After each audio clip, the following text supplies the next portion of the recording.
Okay, picture this. It's 7:45 p.m. in my apartment in Mumbai.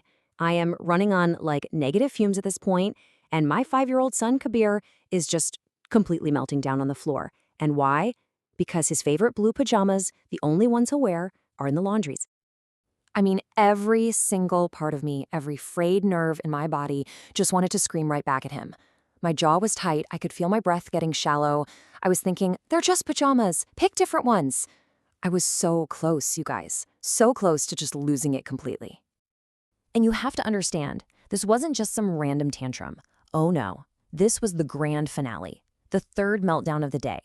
We'd already had one at breakfast over the wrong bowl, another one when we had to leave the playground. This was strike 3, and I was absolutely 100% done. But then, right there, standing on the edge of that cliff, something just stopped me. Instead of yelling, I just paused. I took one deep breath, and then another one. It felt like forever, but it was probably, 3 seconds? And in that tiny little pause, everything changed. So I sat down on the floor right next to him. I didn't say anything. I just focused on my own breathing, in and out, nice and slow. And then I noticed it. It was maybe 30 seconds later. His wild, gulping sobs, they started to get softer. His little chest started rising and falling in a rhythm that was, it was starting to match mine. A meltdown that could have easily gone on for 20 minutes was just over in 3. Now, I had no idea at the time, but this thing I had just stumbled on, it has a name. It's called co-regulation. And it's this really powerful idea that our kids, they literally cannot calm themselves down on their own. They have to borrow our calm. They use our regulated nervous system to help get their own back on track. And that got me thinking, this wasn't just some nice parenting hack. It felt like, I don't know, like some kind of biological magic. How does my breathing, my calm state, actually reach inside his brain and flip a switch? Okay, let's get into it because this is fascinating. For me, the thing that made it all just click into place was this super simple analogy. I want you to think about teaching a kid how to ride a bicycle. It's the exact same process, just, for emotions. So think about it. At first, you're holding that bike completely steady, right? You're doing all the work. That's full co-regulation. Then you start running alongside them with just a hand on the seat for support. That's guided co-regulation. Then you let go, but you stay close, ready to catch them if they wobble. That's scaffolding. And then finally, after you've provided that stability over and over, they just ride off on their own. They've learned the skill. Self-regulation is just like that. It's a skill they learn because of our steady support, not because we yell at them to just calm down. Okay, now for my favorite part, the science bit. This is where it gets really, really cool, because what feels like magic is actually just neurobiology. First thing you have to get is what's actually happening in their head. During a meltdown, that logical, reasoning part of the brain, the prefrontal cortex, it's offline, gone.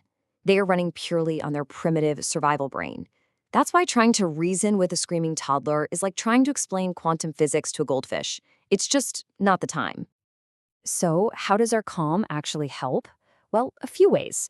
First, there's something called neural resonance. Basically, our brains have these things called mirror neurons that sync up with the people around us. So your calm literally sends a signal to their nervous system to, calm down. Then there's attachment security. Just you being there, calm and present, tells their brain you are safe, and that turns off the threat alarm. Then you've got sensory soothing, things like a hug or a soft voice that sends biochemical signals that calm their body. And finally, you lend them your thinking brain. You do what's called cognitive scaffolding, saying things like, you are so sad, let's breathe, until their own brain can come back online. But, and this is the really big but, here's the catch. All of this only works if you are calm. If you're stressed out and yelling, your mirror neurons are just going to broadcast that chaos straight into your kid's brain. You can't give away a calm you don't have. Instead of putting out the fire, you're just pouring gasoline on it. And that leads to the hardest part of this whole thing.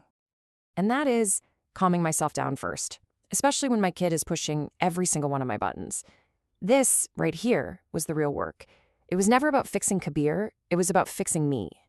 See, before, our cycle looked like this. Kabir's meltdown triggers my stress, which makes his meltdown even worse, and we just spiral down together. It was awful. The goal now is this new cycle. My calm meets his meltdown, and that leads to co-regulation. It's a total game changer. So this became my little survival plan. Step 1, I learned to recognize my own signals, like the clenched jaw. Step 2, I started using physical tools, like literally stepping away for 30 seconds or just taking 3 deep breaths. Step 3, on really tough days, I just lowered my expectations for, well, everything. Step 4, and this is a big one, I learned to repair when I mess up, to go back and say, Mommy yelled, that wasn't okay, I'm sorry. And step 5, I started treating my own well-being, sleep, joy, connection, like they were essential. Because they are. And I'm not gonna lie, it wasn't some magical overnight fix. It was hard, and I failed a lot. But slowly, bit by bit, a new normal started to take shape in our house. And here's what I finally figured out. For so long, I was waiting for him to change, for him to just be less emotional. But the biggest change wasn't in him. It was in me. When I focused on my own calm, I gave him the steady foundation he needed to build his own. And let's be super clear, we are not a meltdown-free home now. I don't think that's even possible. But the meltdowns are shorter, they don't spiral out of control, we get over them faster. And the most amazing thing happened the other day. He was getting frustrated with his blocks, and I saw him. He stopped, put his hands on his little tummy, and took a big breath. All by himself. He's getting it. So it turns out that our most powerful parenting tool isn't some fancy technique or the perfect thing to say. It's just us, our own regulated presence. The calm that we offer them is the calm they eventually learn to find in themselves. So the real question isn't how do we stop our kids from having big feelings? It's how can we become a safer harbor for them when they do? So I'll leave you with this. How are you going to practice using your calm today?